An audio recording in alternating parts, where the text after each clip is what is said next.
পার্সিমনে অনেক পরিমাণে অ্যান্টিঅক্সিডেন্ট থাকে, ভিটামিন এ ও সি থাকে, যা স্কিনকে অনেক বেশি উজ্জ্বল করে এবং বলিরেখা কমাতে সাহায্য করে।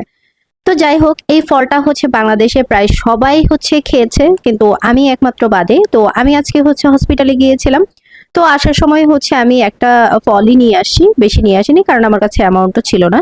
তো শুধুমাত্র টেস্ট করার জন্য যে আদৌ হচ্ছে এটা কেমন, তো আমি বাসায় নিয়ে আসলাম, এনে হচ্ছে এটা কাটলাম। কাটার পরে খেয়ে দেখলাম যে খুবই এটা মিষ্টি, অনেক বেশি মিষ্টি, অনেক বেশি মজা। এটা নাকি জাপানের হচ্ছে জাতীয় ফল, আর এই ফলে আছে প্রচুর পরিমাণে ভিটামিন সি, যা আপনাকে সর্দি কাশি কমাতে সাহায্য করবে, ইমিউন সিস্টেম শক্তিশালী করতে সাহায্য করে। আর যাদের হচ্ছে উচ্চ রক্তচাপ আছে তাদের হচ্ছে এই পার্সিমনে এত বেশি পরিমাণে পটাশিয়াম থাকে, যা উচ্চ রক্তচাপ কমাতে সাহায্য করে।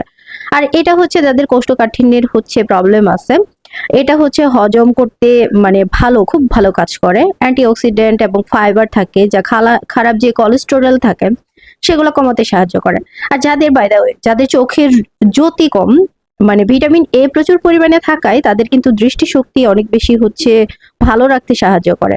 সুতরাং এই পার্সিমন ফল যদি প্রতিনিয়ত খাওয়া যায় তাহলে দেখা যায় যে আমাদের দেহের জন্য খুবই হচ্ছে এটা উপকারী। আর এটা আমি প্রথমবার খেয়েছি, আমার খেয়েও অনেক বেশি ভালো লাগছে, মানে এত বেশি ভালো লাগছে। আর এটাতে ফাইবার প্রচুর পরিমাণে বেশি থাকে, আর ফাইবারের তুলনায় হচ্ছে ক্যালোরিটা এটা তুলনামূলক কম। আর এটা খেলে দেখা যায় যে পেটটা ভরা থাকে, আদারওয়াইজ অন্য কোনো কিছু হচ্ছে খেতে হয় না।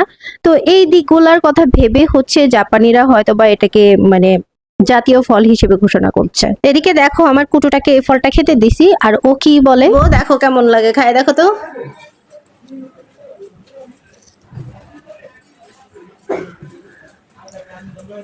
গাজর।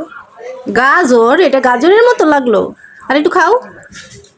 ওর কাছে বলে হচ্ছে পার্সিমন গাজরের মতো লাগছে, স্মেল নেয়, ভাল লাগে নাই। কি বলে, এত এত ভালো একটা ফল ওর বলে ভাল লাগে নাই, দেখো অবস্থা। স্মেল এত বাজে কে? কই বাজে,